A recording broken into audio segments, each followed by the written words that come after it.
Whether we are there or not, ITSP Magazine still gets the best stories. Plenty of conferences and events spark our curiosity and allow us to start conversations with some of the world's brightest minds. In person or virtually, Sean Martin and Marco Ciappelli go on location and sit down with them at the intersection of technology, cybersecurity, and society.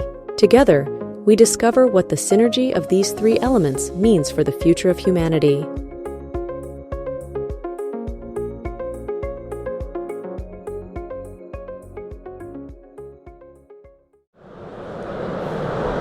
Hello everybody, you're very welcome to a new episode of On Location here with Sean Martin, host of the Redefining Cybersecurity podcast.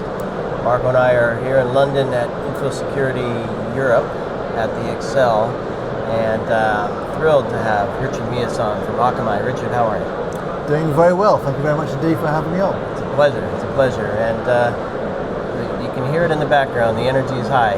There's a lot of people here today, and I think it's going to be a good few days here in Infosec. A good few days, absolutely. And it's important to have conversations and to look at what's going on in the field with respects to the threats and how organizations are dealing with those threats.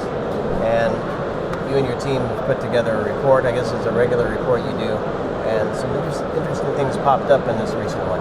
We're going to get into some of those, but before we do that, Richard, maybe a few words about your role at Akamai, what you're up to, and maybe a few words about what Akamai does in general as well, if you don't mind.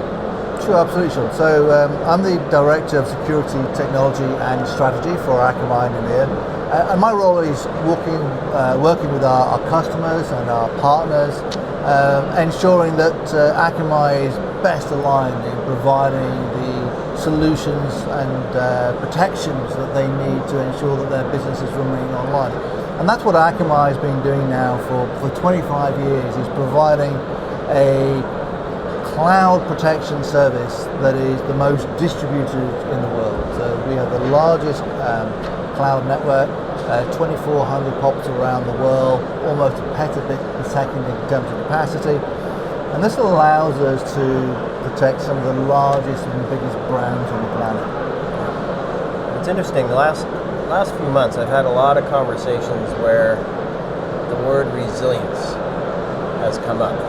And the other interesting thing that I've heard is that not just the CISO talking about resilience, the CIO is really looking to partner with the security folks to really understand what resilience means for their business. Which, for me, it says there's a lot of other executive support to really understand what's going on here. I don't know if you have any thoughts on that based on the conversations you have with folks.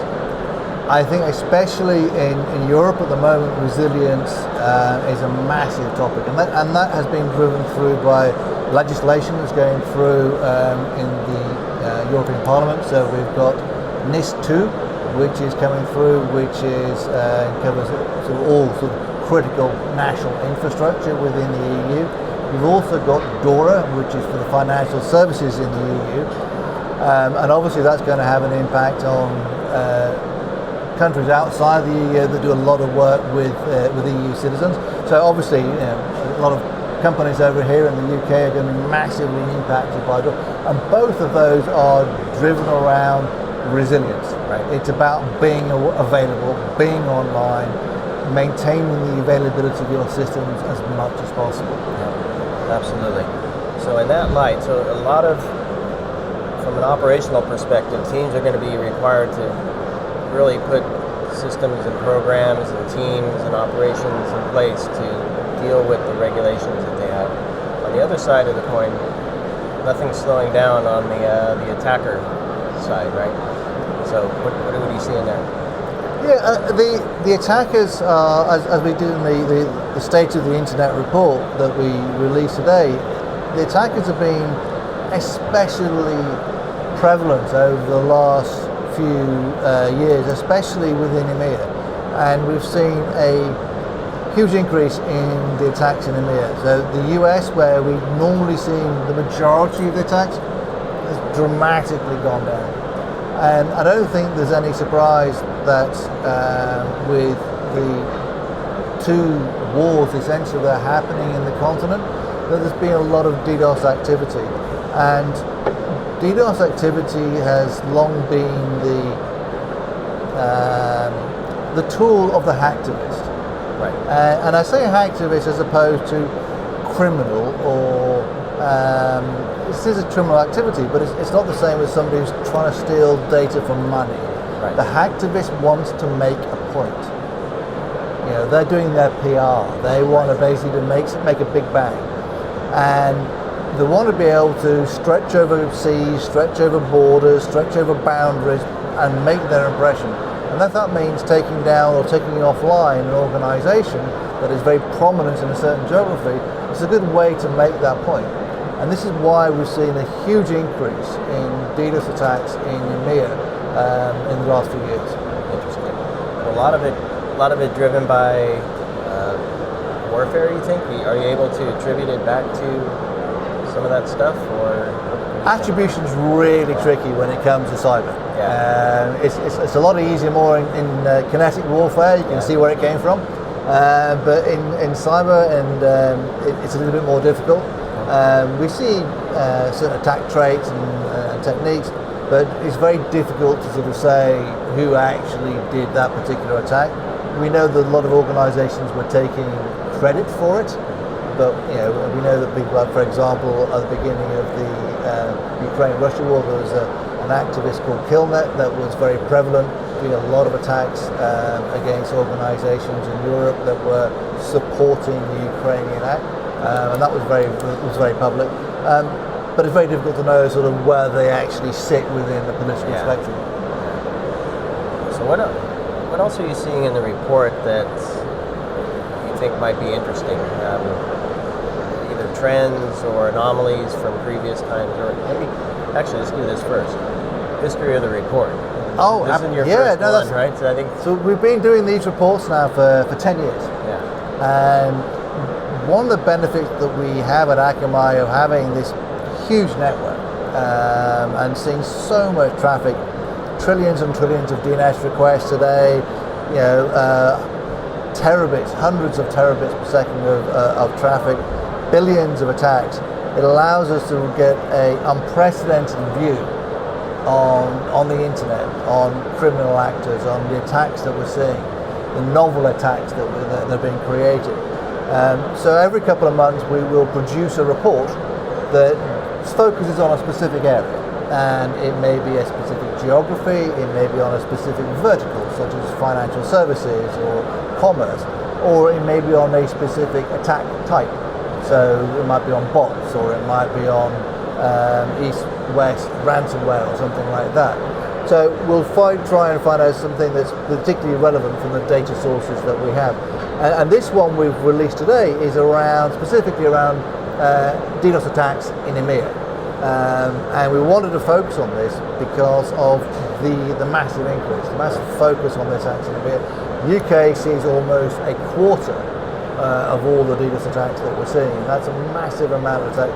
Normally, as I said, the US used to receive the bulk. Now the UK sees virtually a quarter of the attacks that we see in EMEA. So that's a huge hit, followed by KSA, Saudi Arabia, and then followed by Germany. Okay.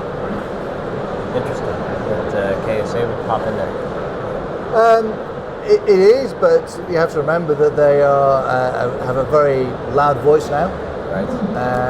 They're beginning to be more prevalent, and they're beginning to be seen more on the internet around the world. And as anything with any country that is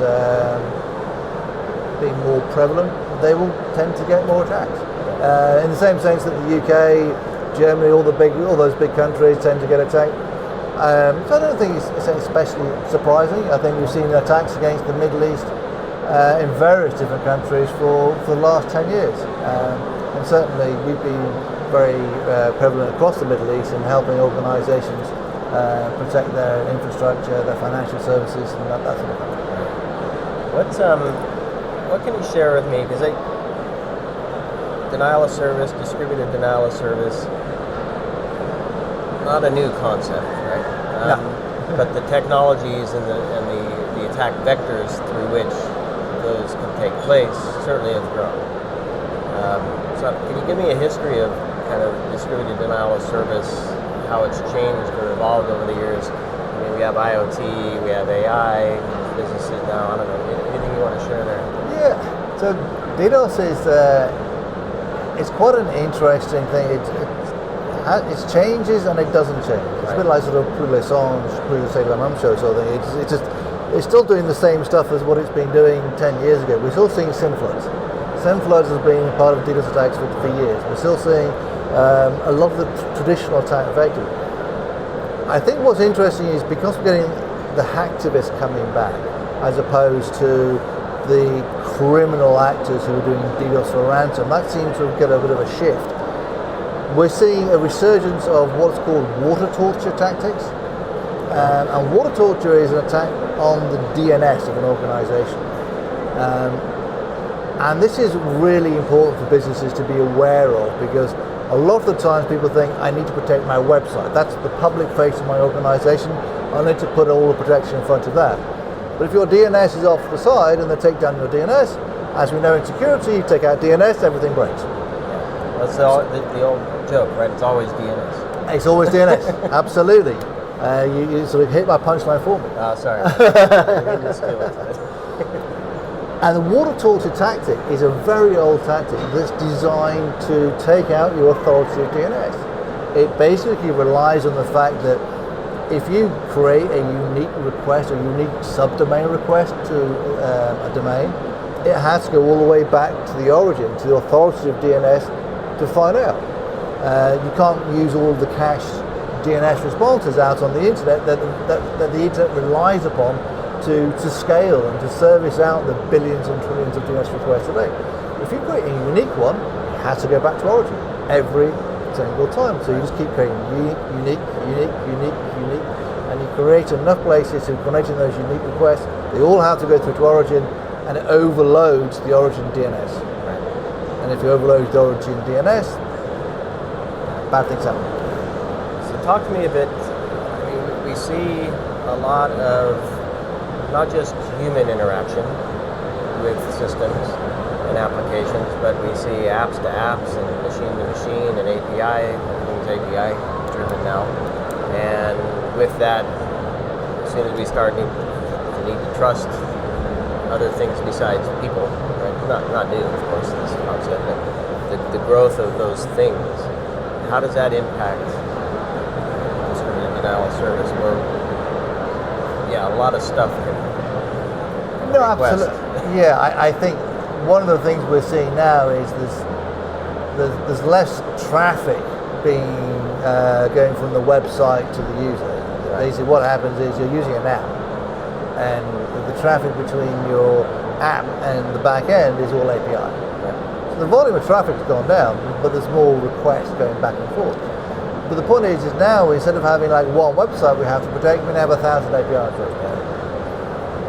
And they are just as susceptible, they are just as vulnerable, if not more, to DDoS attacks, because you've got more to protect. You need to ensure that everything is protected. So they are just as vulnerable, and we need to be affording the same level of protection and security to our APIs that we are doing to our websites. And generally we're not. We're not. APIs are sort of a bit of a forgotten thing that tends to get sort of. We'll get to that later. Let's focus on the website. When realistically, APIs are becoming the dominant trend. At Akamai, we see huge amounts of our customers shipping well over a third of their traffic is just purely on APIs. And understanding the scope and scale is where organizations are now beginning to have that challenge. So talk to me, because as I was describing that in my mind and then to you, I was thinking in the financial sector, like banking, open banking is becoming a big thing, right? And you can buy stuff on credit, and that element of purchasing is available as a service through a number of different services. Anything in the report that kind of points to how the financial sector is also dealing more with DDoS and other attacks and threats like that? I think financial services has always been a prominent target for DDoS, because whether they're a criminal attacker or it's a hacktivist, they realize the impact that taking down a bank can have. Because if you want to send a message to the population of a country or a region, go after the money. It's always a good way to do it. And I think that, I try and liken it to where banks were 120 years ago. When banks were around 120 years ago, they were trying to get people to give them money. They were trying to get people to, all of the population, to give them money, take it out from underneath their beds and whatever, and give them money. So what did they do? They built something that evoked trust. They built banks with big, thick walls, high windows. So my money's safe here. It's safe. Who goes to a bank now? So they have no way of creating that trust. The trust is with their digital presence, with their app on their phone, with their website. If that website goes down, they're thinking, where's my money? Just look at the website's not there. They don't know the difference between a DDoS attack or a hack or whatever. So they're going to be concerned about that money. So their trust is going down rapidly. So being online, being available is critical to financial institutions to maintain that level of trust. And this sort of goes back to what DORA is being put in place for, is to ensure that the service to the customers, the service to the population is maintained and is resilient throughout. So is there any connection I don't know if it was data that said let's focus on EMEA, data that said let's focus on financial sector in this current report, or is there a connection there at all? Well, financial services is the most attacked vertical for DDoS, but by some margin, and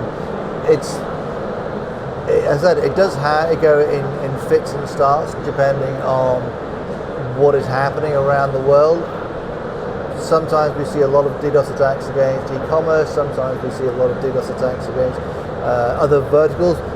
Financial services at the moment, and I think this is driven by a lot of the hacktivism around that as well, because again it goes back to that impact the trust, make sure you're known. How to get that word around is going after the financial institutions. So that the fact is that financial services is the most attacked vertical. EMEA is the most attacked geography. So if you're a financial services company in EMEA, you're pretty much bearing the brunt of the global DDoS attacks at the moment. So, Richard, talk to me about how this impacts the customers that you work with, and ultimately what I really want to know is how you actually help them. Because a DDoS attack, you know when it happens, but it's too late, right? At that point. Yeah. And then you lose the trust with your customer and your partners and whatnot.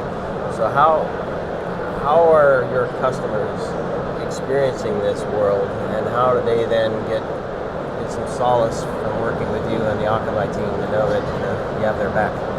So one of the challenges with DDoS is it's a very asymmetric cost burden in terms of the cost to attack against the cost to defend. We've seen a lot of booters that are around for relatively small amounts of money, 10 euros or something like that, to get a booter to launch a DDoS attack. Now, if that can generate sufficient capacity to take your site offline, that's a problem.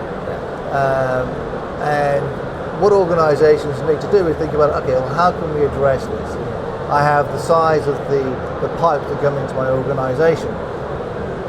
Organizations might have a 10 gig pipe. It doesn't cost much to launch a 10 gig DDoS attack, which is going to fill that pipe. So realistically, you need to move the problem away from your organization and do it in the cloud, because the cloud has the ability to have a lot more capacity.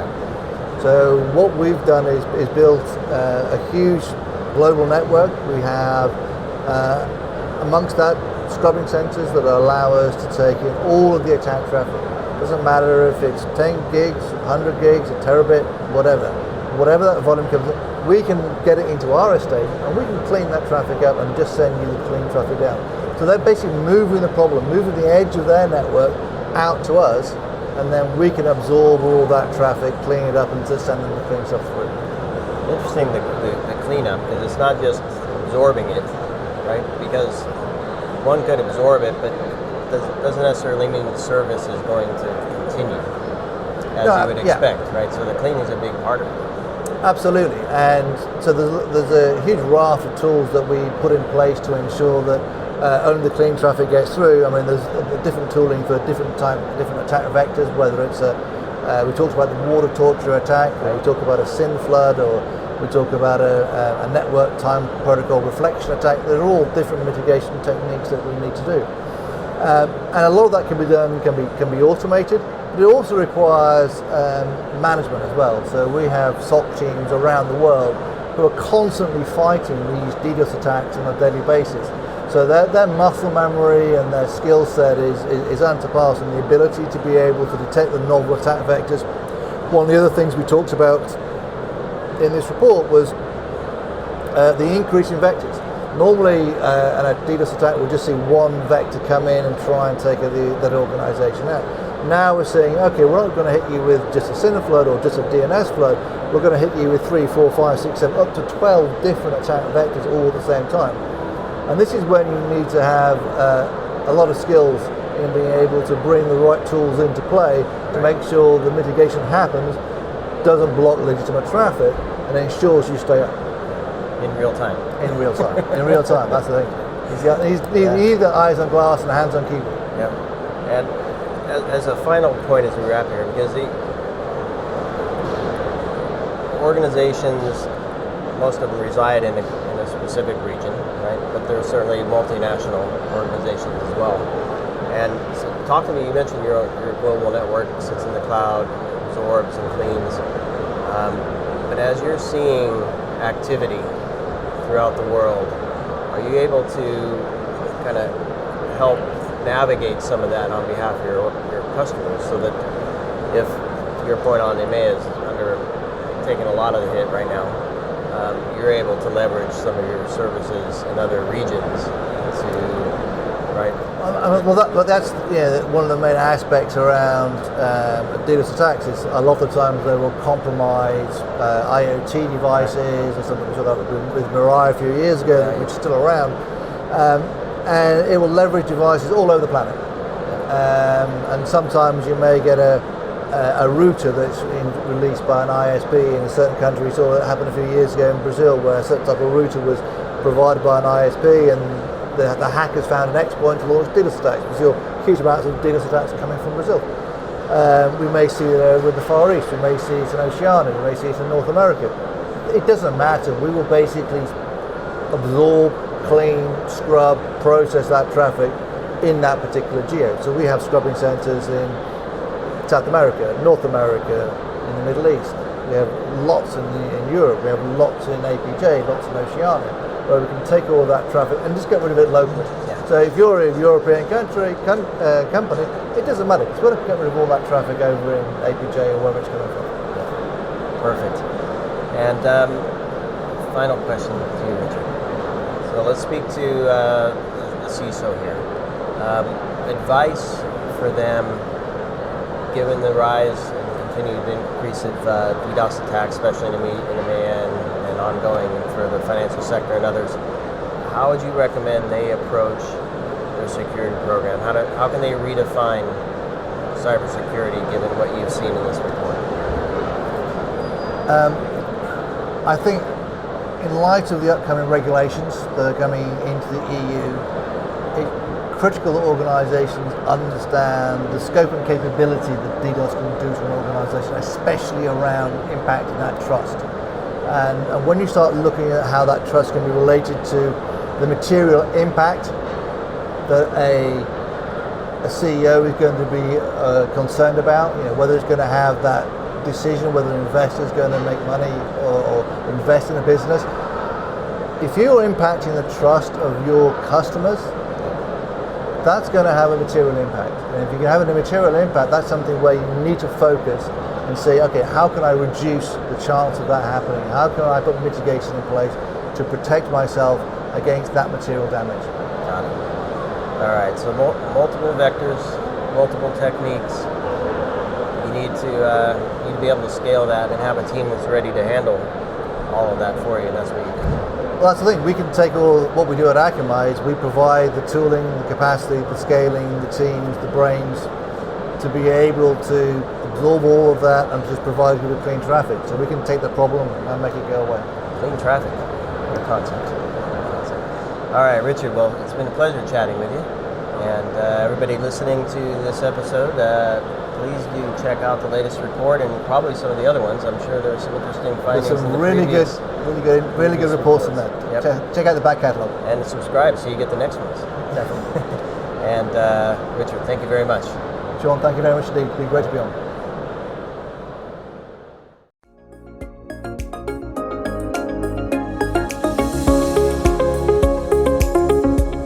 We hope you enjoyed this episode of Sean and Marco's On Location event coverage conversations. Please take a moment to give the show a good rating and leave a comment. Remember to share this podcast with your friends, family, and colleagues. Come back for more conversations and follow Sean Martin and Marco Ciappelli as they continue their journey toward redefining cybersecurity and society.